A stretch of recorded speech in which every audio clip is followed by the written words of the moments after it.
لولا ينهاهم الربانيون والأحبار عن قولهم الإثم وأكلهم السحت لبئس ما كانوا يصنعون۔ ان کے درویش اور علماء انہیں گناہ کی بات کہنے اور حرام کھانے سے کیوں نہیں منع کرتے؟ بے شک یہ بہت ہی برے کام کر رہے ہیں۔ لولا ينهاهم الربانيون، انہیں کیوں نہ روکا ان کے پادریوں نے؟ حضرت سیدنا حسن بصری رحمۃ اللہ تعالی عنہ فرماتے ہیں اس آیت میں الربانیون سے عیسائیوں کے علماء مراد ہیں، الاحبار سے یہودیوں کے علماء مراد ہیں۔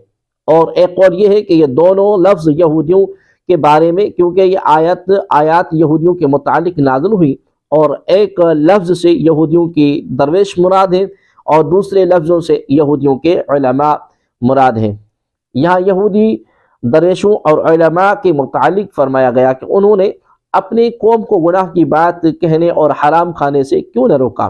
اس سے معلوم ہوا کہ عالم دین کی اس بات پر بھی پکڑ ہوگی کہ وہ گناہ ہوتے ہوئے دیکھیں اور قدرت کے باوجود منع نہ کریں، کیونکہ ایسا عالم گناہ کرنے والے کی طرح ہے۔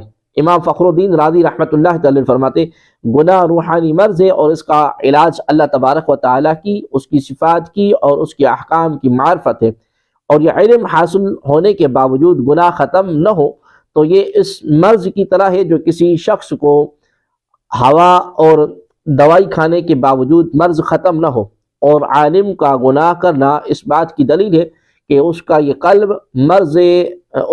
یہ قلبی مرض انتہائی شدید ہے۔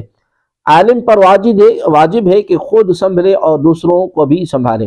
حضرت عبداللہ بن عباس رضی اللہ تبارک و تعالی عنہ فرماتے ہیں کہ قرآن پاک میں علماء کے لیے اس آیت سے زیادہ ڈانٹ ڈپٹ والی کوئی آیت نہیں، اور فرماتے ہیں کہ قرآن پاک میں یہ آیت علماء کے بارے میں بہت سخت ہے، کیونکہ اللہ تبارک و تعالی نے برائی سے منع کرنا چھوڑ دینے والے کو برائی کرنے والے کی وعید میں داخل فرمایا ہے۔